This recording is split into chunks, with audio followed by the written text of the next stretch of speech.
students, welcome to you all to the class 9 series of chemistry. Today we are going to study atoms and molecules. As you are seeing that today what ma'am has made a diagram on the board. So in this chapter you must be thinking that ma'am has drawn a house and a brick. Why for it? Yes, but I haven't made it for any fun. Actually, I had made to make you understand that why it is necessary and what is the need to study this. So, for this chapter, for knowing atoms, you must know first what is matter.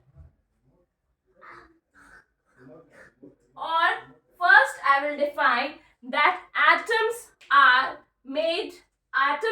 the smallest particle which makes a matter. So coming to the smallest particle here. So first understand that what is matter. You must have studied in the previous chapter that what is matter.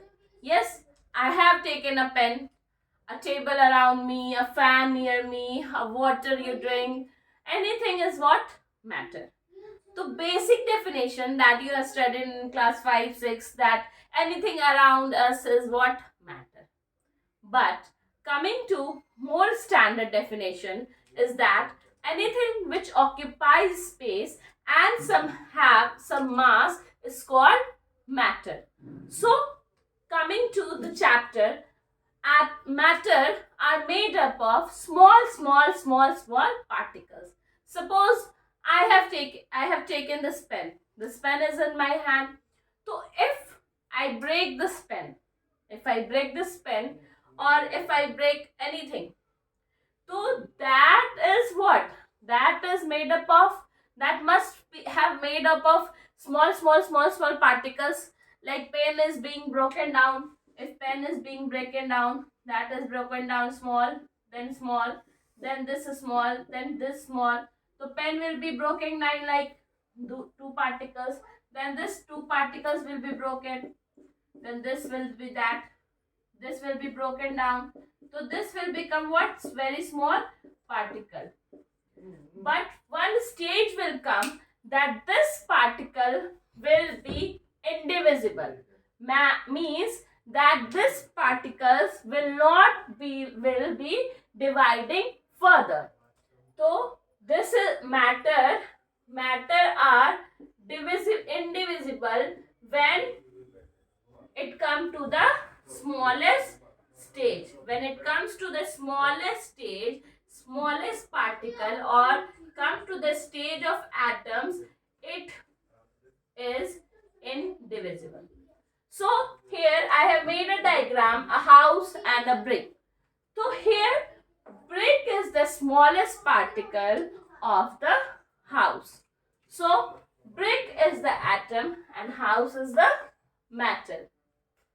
So next coming to the definition how it came. What is the history of atom? So first before earlier there was no scientist. In earlier time there was no scientist. So there was what? Philosopher, like Indian philosopher, Greek philosopher who was studying.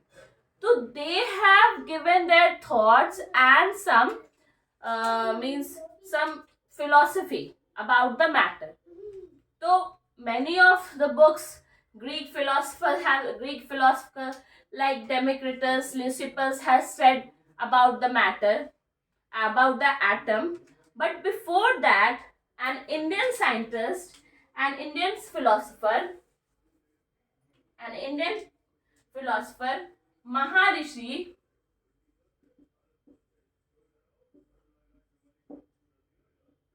Maharishi Kannad has said that atoms is being made up of a substance. He named that substance Padarth. Since our origin is what? Sanskrit, so he has used the term padarth for that smallest particle, and that forms a small particles called Parmanu. So he called a Padarth. Further, this Padarth was called as matter, and Parmanu was what? The atoms. Then the Greek philosopher said that atom is indivisible. That atoms, it is a Greek word which means indivisible. Means it is a term like matter is divided only till it comes to the smallest particle, and that the smallest particle is what? Matter. So Maharishi Kannad has taken a small, means some particles of rice, and what he has done, he has taken that rice and chewed for some time. Then he has taken out the rice. Then after he has taken that rice, chewed the rice. Then he has taken out the rice. Then he has taken that rice, chewed the rice. But some further time, further stage, the rice was not chewed. What was the reason? Because it has came to the smallest stage, or the time when the things is not divide. Things was not dividing, means it was indivisible. So that indivisible particles was called as atom. So let's come to the another term, molecule. So when two atoms combine, since suppose this is an atom and this is also an atom, and this together makes a matter. So this one atom and this one atom is what? When two atoms mix together forms a molecule. So this was the existence for Indian scientists in 500 BC who has given the concept of the matter. Then Leucippus and Leucippus and Democritus has came and given the concept that atom is indivisible form, that it can only divide till it come to the smallest phase. Then came like many Greek philosophers like Aristotle also. Then John Dalton has came. So before that, there are some facts which are given that shows that that atoms are the existence of matter. So there are some law that give the facts about the atoms and matter. So some laws are law of conservation of mass, law of definite proportion, and law of multiple proportion. So coming to these three laws. So three laws are, write down three laws. The facts which support that the matter are law of conservation of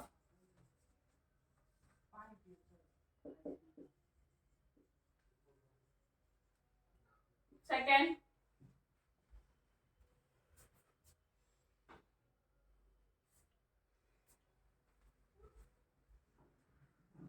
law of constant proportion,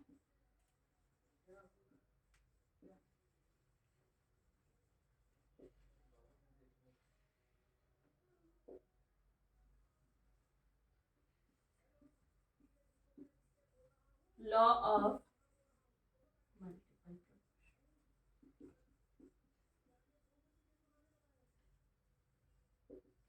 So these three laws has given the fact about the matter, atoms and molecule. So first law, that was law of conservation of mass, which says, before starting this law of conservation of mass, I will make you understand about the chemical reaction. So first law, understand in this what is here chemical reaction. let us know about some basic concept, because I am using some terms which are very new to all. So in this chemical reaction, two terms are there: reactant and product. Reactant.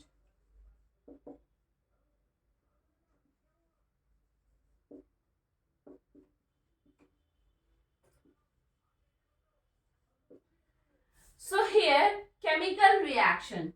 When two chemicals are combined, they form a reaction. Like when acid react with base, it gives a salt plus water. So this is what a reaction, or like,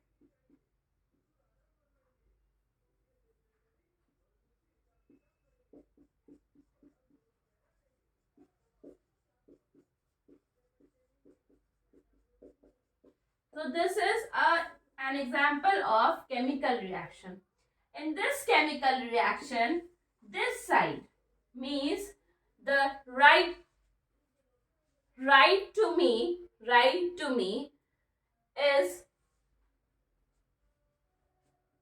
here reactant, and this side is product. Don't understand by side, just understand, because you will be confused. This side is reactant and this side is product. Or understand, this one is RHS, this side is RHS, and this side is LHS. So the basic concept for this law is that RHS is equals to LHS. That means reactant must be equal to the product. That mass is neither be created nor be destroyed. So whatever the mass of reactant will be in the reaction will be the same as the product. Like, understand with some example here.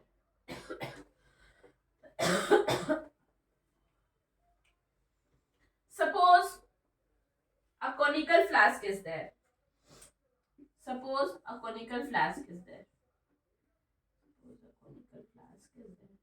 And one cork is being there, and what we have done, we have tied a test tube here.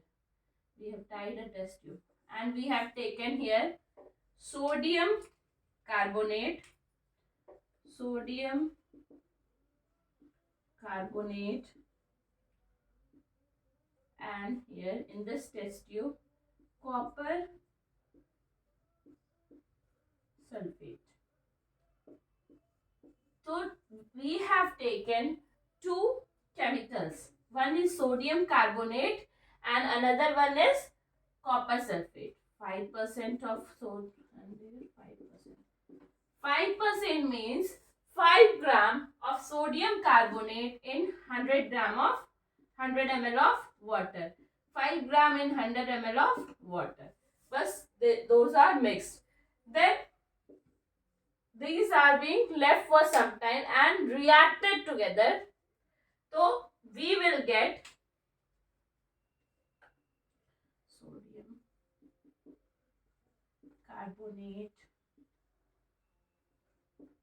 plus copper sulfate gives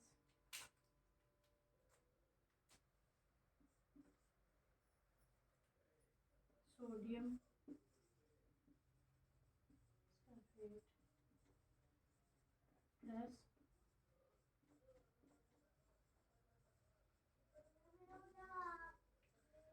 so the mass which we have taken in the reactant will be the same as the mass what will come in the product size.